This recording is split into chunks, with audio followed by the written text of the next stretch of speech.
Thank you so much, everyone. Thank you to the 5 participants in the audience for the questions. Questions that are key, that are core to what I believe we need to move forward with. As Tom said, you don't vote for a party, you vote for one of us, having that faith or trust that we would move forward as your representative. You've heard the importance of cross-party working.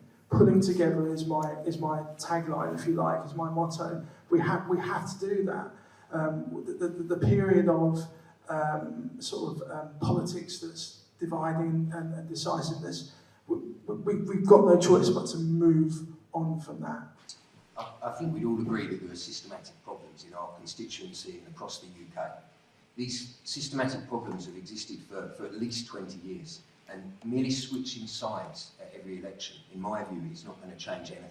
While Reform UK have some very drastic offerings to the UK population, our offerings are based on common sense.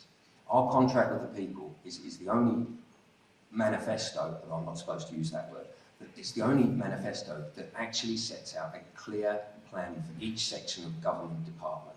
It's a clear, costed plan. Diolch yn fawr iawn. Yes, it's been a great evening. Thank you, and opportunity to cover a lot of topics. But at the end of the day, like Cymru, obviously, we're pushing Wales, we're pushing Pembrokeshire, but we're talking here about macro economy issues. But at the end of the day, it's about micro businesses and communities who actually make up the economy, isn't it? And the word Cymru, Wales, Cymru means community of communities, and in Wales we are settled community working to improve the outlook for our families, our friends, our communities. As I go around the doors, I find that many people are still very unsure as to who they should be voting for in this election. And we're putting ourselves forward as Liberal Democrats as an option, as an alternative to some of the other parties. As a party, we've gone through quite a difficult period over the last few years. We are now rising in the polls and doing a lot better. And I stand very much behind our values as Liberal Democrats. We believe in individual freedom and that everybody should have the opportunity to have fulfilling lives.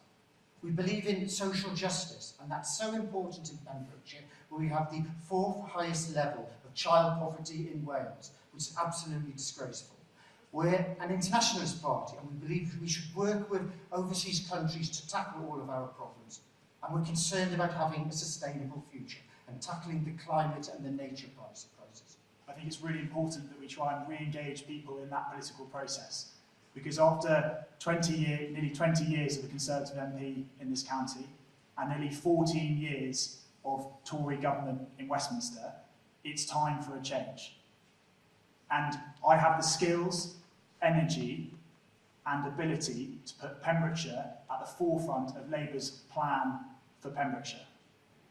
We need honesty, integrity, accountability, and fundamentally a sense of public service back in political life.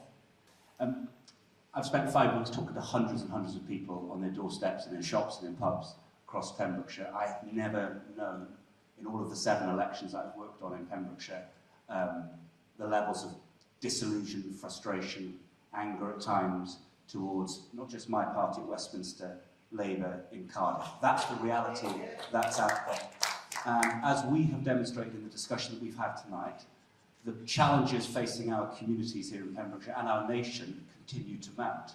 The complexity and the scale of the challenges are enormous. And I just think that at a time like this, it's never been more important to have a Member of Parliament genuinely rooted in the community, who's willing to stand up, put their head above the parapet, be critical on a fair basis, and put their needs of their county and their local residents first. Just a couple of thank yous. Thank you to you for being in the audience here this evening, for taking the time to actually come and debate and listen to the conversation from the panel on those issues around rural communities, social care, housing, transport and environment. I wish we could have had more time.